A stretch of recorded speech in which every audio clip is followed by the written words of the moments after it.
Welcome to Fantasy Stories.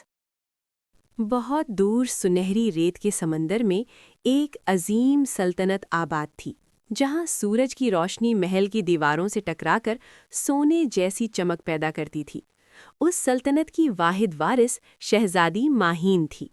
اس کی آنکھیں گہری سیاہ تھیں اور دل سمندر کی طرح وسیع۔ ماہین کو ستاروں سے خاص لگاؤ تھا۔ وہ ہر رات محل کی چھت پر جا کر آسمان کو دیکھا کرتی اور سوچتی کہ دنیا محل کی دیواروں سے کہیں زیادہ بڑی ہے۔ وہ صرف تاج نہیں بلکہ سچی محبت اور سچا ساتھی چاہتی تھی۔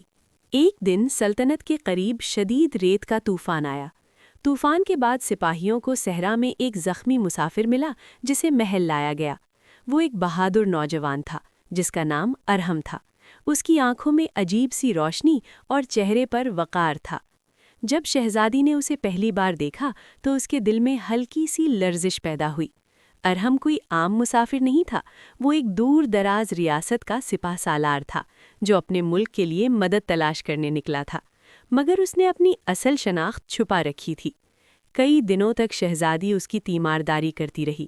ان کی باتوں میں خواب تھے اور امیدیں۔ ارحم اسے اپنی سرزمین کے سبز میدانوں اور نیلے جھیلوں کے قصے سناتا۔ ماہین اسے اپنے ریگستان کی خاموش خوبصورتی کے راز بتاتی۔ محبت آہستہ آہستہ ان کے دلوں میں جگہ بنانے لگی، مگر مسئلہ یہ تھا کہ دربار میں پہلے ہی شہزادی کی شادی ایک امیر مگر ظالم شہزادے سے طے کی جا چکی تھی تاکہ سیاسی اتحاد قائم رہے۔ جب بادشاہ کو معلوم ہوا کہ شہزادی ایک اجنبی سے دل لگا بیٹھی ہے تو اس نے ارحم کو قید کرنے کا حکم دیا، مگر ارحم نے بھاگنے کے بجائے بادشاہ کے سامنے سچ بیان کیا۔ اس نے بتایا کہ اس کی ریاست دشمنوں کے حملے کا شکار ہے اور وہ مدد مانگنے آیا تھا۔ اس کی بہادری اور سچائی نے دربار کو حیران کر دیا۔ شہزادی نے بھی پہلی بار سب کے سامنے اپنے دل کی بات کہی۔ اس نے کہا کہ وہ ایسی شادی نہیں کرے گی جس میں محبت نہ ہو۔ کچھ لمحوں کی خاموشی کے بعد بادشاہ نے ایک شرط رکھی۔ اگر ارحم اپنی بہادری ثابت کرے اور دونوں ریاستوں کے لیے امن لے آئے تو وہ اس رشتے کو قبول کرے گا۔ ارحم واپس اپنی سرزمین گیا۔ کئی مہینوں کی جدوجہد کے بعد اس نے دشمنوں کو شکست دی اور امن قائم کیا۔ پھر وہ شاہی وفد کے ساتھ واپس آیا۔ اس بار وہ مسافر نہیں بلکہ فاتح تھا۔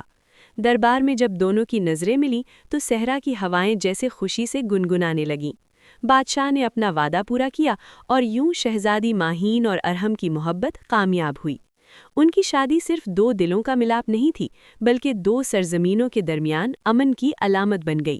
شہزادی کو آخرکار وہ ساتھی مل گیا جو اس کے دل کی وسعت کو سمجھتا تھا۔